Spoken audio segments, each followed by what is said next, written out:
Did you know there have been Jews in Italy for over 2,000 years? Well, that's interesting because the Jews were not kicked out of Israel until 70 AD. So, how did they get to Italy and which tribes were they? Well, in 600 BC, there was a Babylonian exile.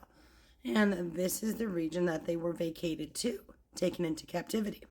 Now, the Bible says I think about 4,700 of them were taken into captivity, but that may only have been men and not included the women and the children.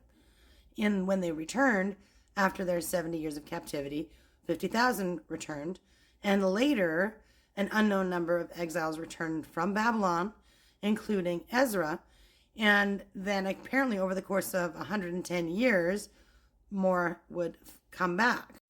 And we know that there were actually some Jews who were not allowed back, who were not given land because they didn't know their genealogy. They could not prove which house they belonged to, what seed they descended from, which is why it's very important to keep track of your genealogy. I had to dig into this a bit. So I needed to know which tribes would have ended up in Italy. How'd that work?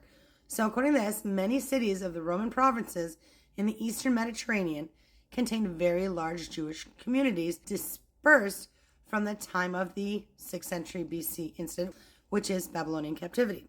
So some people did not go back. And as you can see here, from 139 BC, maybe 150 BC to 139 BC, there were Jews in Rome, Italy. So that's going to mean that the ones that were there are going to be from the tribe of Judah, the tribe of Benjamin, the tribe of Levi, some sort of mix in there. That would be who settled in Rome, which means that if you are of Italian descent, it's absolutely reasonable to suggest that you would have some Jewish DNA in you from that time period.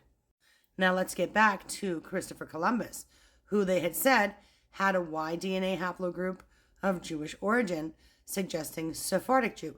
That doesn't necessarily mean then that his ancestors came from Spain. He could have straight up been Italian and gotten the J haplogroup from the Babylonian exile time. Interesting.